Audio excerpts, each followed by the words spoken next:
बहुत ही पुरानी बात है जब एक गांव में सुरीली नाम की एक लड़की रहती थी। सुरीली कोई बहुत ज्यादा सुंदर लड़की नहीं थी। इस दुनिया में उसका कोई नहीं था। वह अकेली ही रहती थी। वह खुद मेहनत करती और अपने लिए 2 वक्त की रोटी कमा लेती। वैसे तो उसे 2 वक्त की रोटी मिल ही जाती थी, पर वे अपने आप से खुश नहीं थी।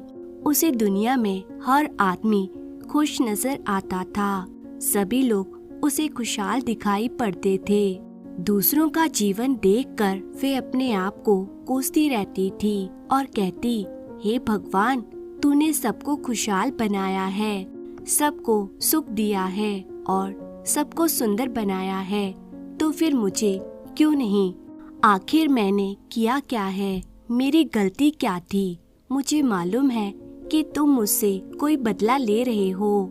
इसी तरह एक दिन वे अपने आप से निराश होकर गांव के बाहर एक पेड़ के नीचे बैठी थी और रो रही थी। तभी वहां से एक महात्मा जी गुजरे जो बहुत ही पहुंचे हुए नजर आ रहे थे। जब उन्होंने उस लड़की को रोते हुए देखा तो वे लड़की के पास आए और पूछने लगे, बेटा, आखिर तुम रो क्यों रही हो? क्या तुम्हें कोई तकलीफ है? जवाब देते हुए सुरीली कहने लगी, महात्मा जी, मुझे कोई प्यार नहीं करता, मुझे कोई पसंद नहीं करता, क्योंकि मैं बदसूरत हूँ और मैं सुंदर नहीं हूँ।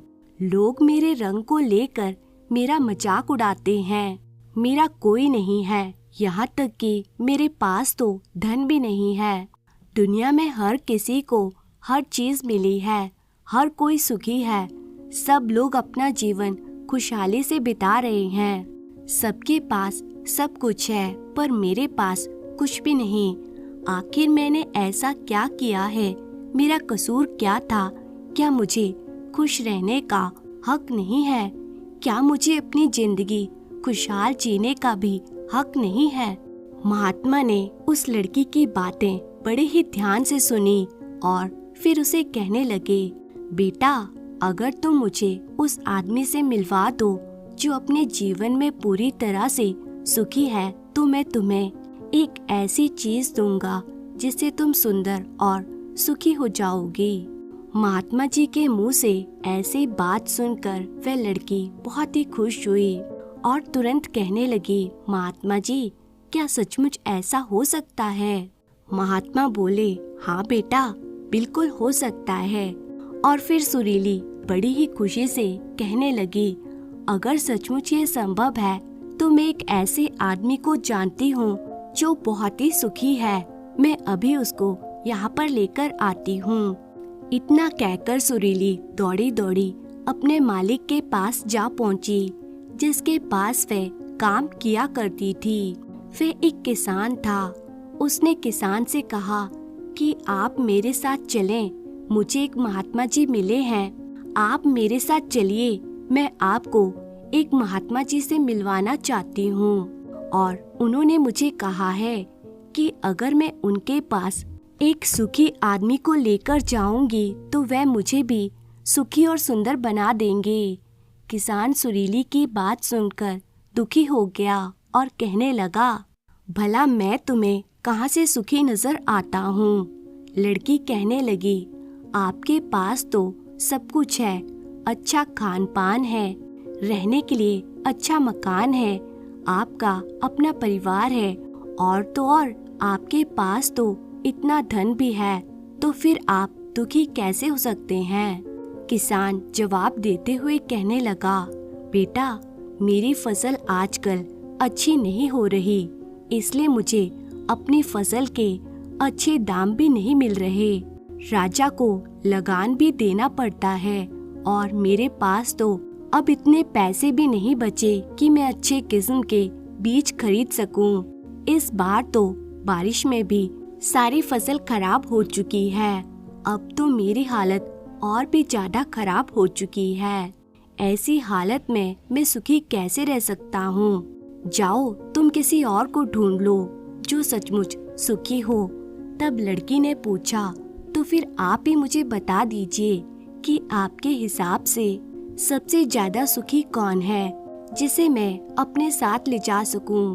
किसान थोड़ी देर तक सोचता रहा और फिर कहने लगा, मुझे लगता है कि व्यापारी सबसे सुखी है, क्योंकि उसे फसल लगाने की कोई चिंता नहीं होती और ना ही फसल की देखभाल करने की। उन्हें तो सिर्फ फसल खरीदनी होती है। वे फसल कहीं से भी खरीद सकते हैं। वे किसी दूसरी चीज का व्यापार भी कर सकते हैं और इन चीजों का मौसम के साथ कोई लेना देना भी नहीं होता और वे हमसे कहीं ज्यादा पैसे भी कमाते हैं। लोग उनका आदर सत्कार भी करते हैं। मुझे तो लगता है कि इस दुनिया में सबसे ज्यादा सुखी व्यापारी ही होते हैं। तुम उन्हीं के पास जाओ।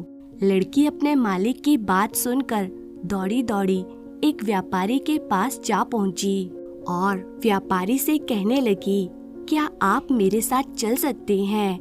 मुझे एक महात्मा जी मिले हैं जिनसे मैं आपको मिलवाना चाहती हूँ। उन्होंने कहा है कि अगर मैं उनको एक सुखी आदमी से मिलवाऊं तो वह मेरे सारे दुख दूर कर देंगे और मुझे सुखी और सुंदर बना देंगे।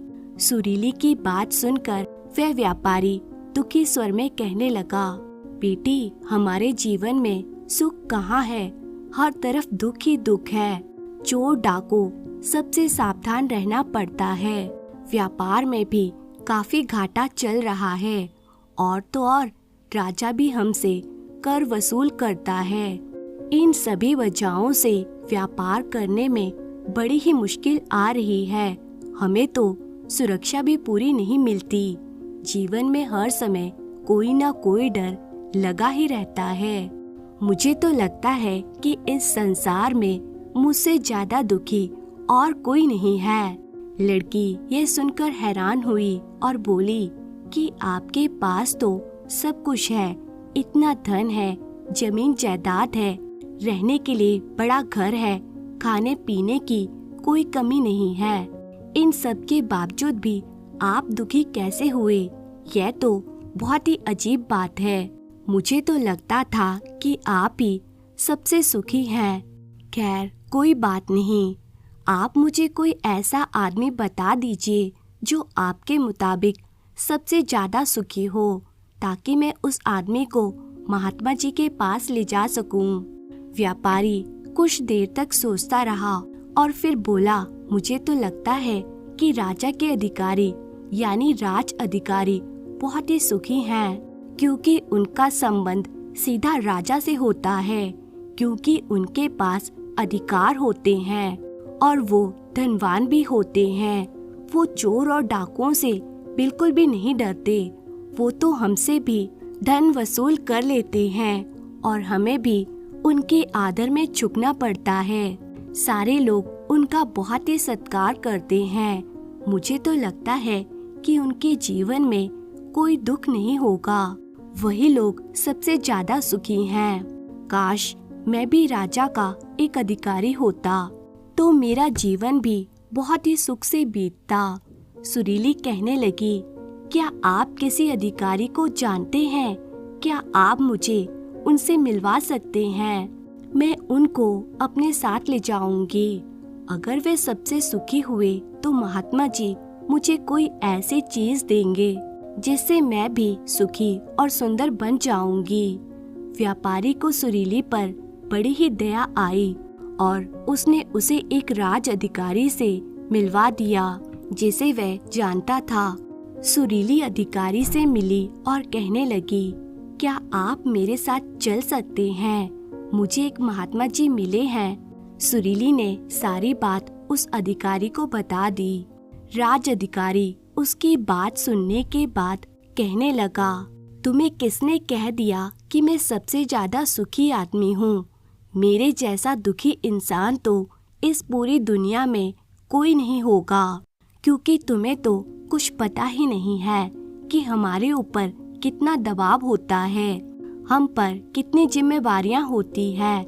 राजा के हर आदेश को पूरा करवाना पड़ता है और वे आदेश भी इतनी आसानी से पूरे नहीं होते। उन आदेशों को पूरा करने के लिए हमें कई मुश्किलों का सामना करना पड़ता है। यहाँ तक कि राजा कभी भी कोई भी आदेश जारी कर देता है और हमें उस आदेश को लागू करना पड़ता है। जनता का गुस्सा और बाकी सारी मुश्किलें, ये सब कुछ हमें ही झेलने पड़ते हैं। और तुम्हें लगता है कि मैं सुखी हूँ? कभी भी नहीं। अगर वे महात्मा जी तुम्हें सुखी कर दें तो तुम मुझे भी उनसे मिलवा देना। मैं भी सुखी होना चाहता हूँ। मैं भी अपना जीवन खुशी खुशी बिताना चाहता हूँ। वो लड़की हैरान होकर राज अधिकारी से कहने लगी, जहाँ तक मैं सोचती थी कि आप इस दुनिया में सबसे सुखी हैं, परंतु आप भी सुखी नहीं हैं। आपको क्या लगता है कि इस दुनिया में कोई ऐसा इंसान है जो सबसे ज्यादा सुखी हो? लड़की की बातें सुनकर फिर राज अधिकारी कहने लगा, हाँ, मुझे लगता है कि इस पूरे राज्य में केवल एक ही आदमी सुखी है और वह है इस राज्य का राजा। मुझे तो सिर्फ वही सुखी लगते हैं क्योंकि उन्हें किसी की सुननी नहीं पड़ती। वे अपनी मर्जी के मालिक हैं और हम सब पर आदेश चलाते हैं। सभी लोग उनके सामने झुकते हैं। उनके पास ना तो धन की कमी है और ना ही जमीन जायदाद की। बस यूँ समझो, सारी धरती को उन्होंने जीत लिया है। वह सबके मालिक हैं, वे सबसे ऊंचे हैं और वही सुखी इंसान है। काश मैं भी किसी राजा के घर पैदा हुआ होता तो मैं भी सबसे सुखी होता। उस राज अधिकारी की ये बातें सुनकर वह लड़की अधिकारी से कहने लगी, क्या आप मुझ पर एक कृपा कर सकते हैं? आप मुझे एक बार राजा से मिलवा सकते हैं? आपकी बहुत मेहरबानी होगी। मैं सिर्फ एक बार राजा से मिलना चाहती हूँ। उस लड़की को देखकर अधिकारी को उस पर दया आ गई। वह कहने लगा, चलो ठीक है, मैं आज राज दरबार में ही जा रहा हूँ, तुम भी मेरे साथ चलो। वहाँ पर तुम्हें राजा से जो भी पूछना हो वे पूछ लेना। इतना कहकर राज अधिकारी उस लड़की को अपने साथ राज दरबार में ले गया। राज दरबार में पहुंचकर राज अधिकारी ने राजा के सामने उस लड़की की विनती रखी। राजा उस लड़की की बात सुनने के लिए तैयार हो गया और फिर सुरीली को राज दरबार में बुलाया गया। राजा सुरीली से कहने लगा, तुम बिना किसी डर के मुझे अपनी बात बता सकती हो। तुम्हें क्या कहना है और तुम मुझसे क्या पूछना चाहती हो? वह लड़की थोड़ा घबराते हुए और डरते हुए कहने लगी, महाराज, मैं एक सुखी आदमी की तलाश में हूँ। मुझे एक महात्मा जी मिले हैं और उन्होंने मुझे कहा है कि अगर मैं उनके पास एक ऐसे आदमी को लेकर जाऊं जो इस दुनिया में सबसे सुखी है, तो वह महात्मा जी मुझे एक ऐसी चीज देंगे जिससे मैं भी सुखी और सुंदर बन जाऊंगी। काफी लोगों से मिलने के बाद मुझे इस बात का पता चला कि आप ही इस दुनिया में सबसे ज्यादा सुखी आदमी हो।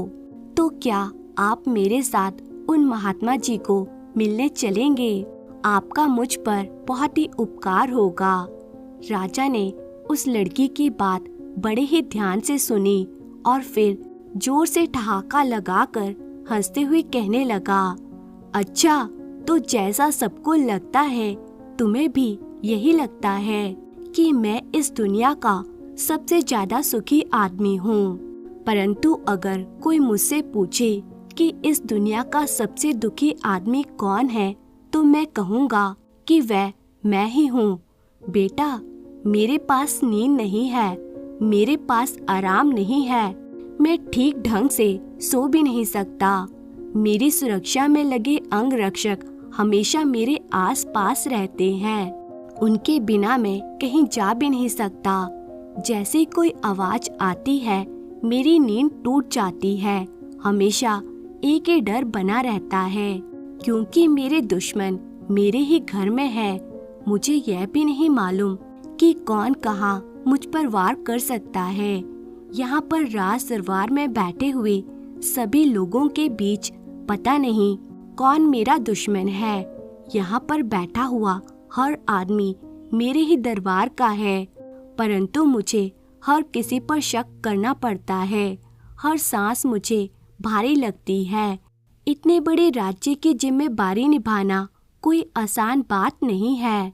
तुम्हें लगता होगा कि राजा के पास सभी ऐशो आराम है, धन है, दौलत है, इसलिए राजा तो हमेशा खुश और सुखी रहता होगा। पर मैं तुम्हें बता दूं कि यह सब चीजें सुख नहीं देती। राजा की बातें सुनकर लड़की कहने लगी, मुझे माफ करिएगा महाराज, अगर धन दौलत ऐशो आराम यह सब सुख नहीं दे सकते तो सुंदरता तो सुख दे ही सकती है, क्योंकि सुंदर लोगों को सभी लोग प्यार करते हैं, उन्हें हर कोई इज्जत देता है।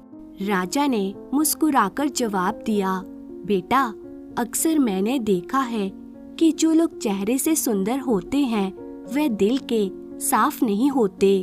उनके दिल सुंदर नहीं होते। वे लोग तो सिर्फ एक मुखौटा लगाए हुए घूमते हैं।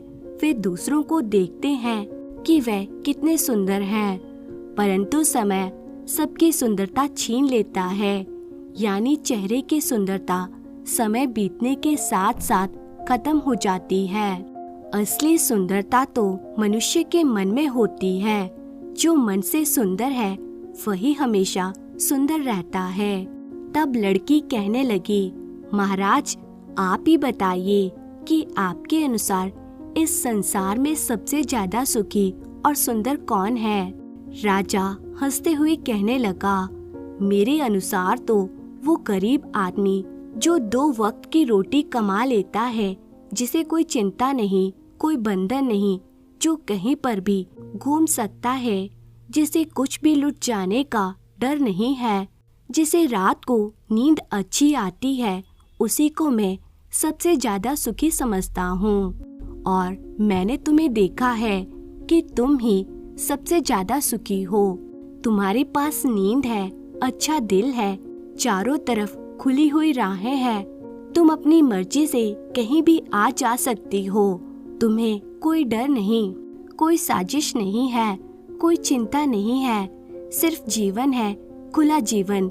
मेरे अनुसार तो तुम ही सबसे ज्यादा सुखी हो। राजा की यह बातें सुनकर लड़की एक बार सोच में पड़ गई और फिर उसे इस बात का एहसास हो गया कि सचमुच वह ही सबसे ज्यादा सुखी है। अब वह जो भी थी, जैसी भी थी, उसे अपने आप पर गर्व होने लगा। सारा दिन इधर से उधर भटकने के बाद अब मानसिक तौर पर वे शांत हो चुकी थी। वे वापस लौटकर उन महात्मा जी के पास आई और कहने लगी, महात्मा जी, जब मैं यहाँ से गई थी तो मुझे लग रहा था कि मैं ही सबसे ज्यादा दुखी हूँ और मैं ही सबसे ज्यादा बदसूरत हूँ। पर जैसे जैसे मैं लोगों से मिलती गई, मुझे इस बात का एहसास हो गया कि इस दुनिया में सबसे ज्यादा सुखी इंसान तो मैं ही हूँ। हाँ, यह बात अलग है कि मैं आपके पास किसी भी सुखी आदमी को नहीं ला सकी, क्योंकि मुझे लगता था कि मेरे अलावा सभी लोग सुखी हैं, परंतु अब बात बिल्कुल उल्टी हो गई है। मुझे छोड़कर यहाँ पर सभी दुखी हैं। हर किसी को कोई ना कोई डर है, किसी चीज को खो देने का डर है, कुछ पाने का डर है, अपना जीवन खुल के ना जी पाने का डर है। इस हिसाब से मैं सबसे ज्यादा सुखी हूँ। मैं खुशी से झूम सकती हूँ, गा सकती हूँ, जहाँ मेरा मन हो मैं वहाँ जा सकती हूँ। 2 वक्त की रोटी कमाने के लिए मेरे पास हाथ पैर हैं। मुझे किसी बात की कोई चिंता नहीं है। मेरे पास कुछ भी ऐसा नहीं है जिसे मुझे खो देने का डर हो। ये सारी बातें सुनकर महात्मा जी कहने लगे, बेटा, आखिरकार तुम्हें वह सुख और सुंदरता मिल ही गई। आज से तुम सुखी और सुंदर हो। यह कहकर महात्मा जी वहाँ से चले गए। सुरीली भी अब यह जान चुकी थी कि वह सबसे सुंदर और सुखी है। अब उसे किसी बात का कोई दुख नहीं था। वे कभी भी अपने आप पर अफसोस नहीं करती थी, बल्कि वे अपने आप में खुश रहने लगी। उसके मन में ये गर्व था कि वह जो भी है बिल्कुल ठीक है। दोस्तों, कई बार हमें भी यही लगता है कि हमारे पास कुछ भी नहीं है, बल्कि दूसरों के पास सब कुछ है। उनका जीवन बहुत ही सुखी है, परंतु असल में ये सिर्फ हमारे देखने का नजरिया है। असली सुख तो हमारे अंदर ही है, और वह है संतोष। अगर हम अपने आप से संतुष्ट हैं, तो कोई भी दुख हमें डरा नहीं सकता। पर हमारी सबसे बड़ी तकलीफ यही है कि हम अपने आप को नहीं, बल्कि दूसरों को अपने आप से बड़ा देखते हैं। दूसरों को खुश देखकर हमारे अंदर ईर्ष्या पैदा हो जाती है, और हमें लगता है कि हमें छोड़कर सभी लोग खुश हैं। हमें इस बात की तकलीफ होती है कि दूसरों के पास इतना सब कैसे है और क्यों है, और हमारे पास नहीं है। ये सिर्फ हमारी सोच है। जैसा कि राजा ने कहा था कि असली सुख कहीं और नहीं, बल्कि हमारे अंदर ही है। हमारे पास जो भी है, अगर हम उसमें संतुष्ट रहें, तो कोई भी दुख हमें परेशान नहीं कर सकता। परंतु अगर हम हमेशा यही सोचेंगे कि हमारे पास कौन सी चीज नहीं है, तो हम हमेशा दुखी ही रहेंगे। उम्मीद है दोस्तों, सुरीली की ये कहानी आपको बहुत कुछ सिखाती होगी। अगर ये प्यारी सी कहानी आपको पसंद आई है, तो इसे लाइक कीजिए, और ऐसी कहानियाँ देखने के लिए चैनल को सब्सक्राइब कर लीजिए। आपका बहुत बहुत धन्यवाद।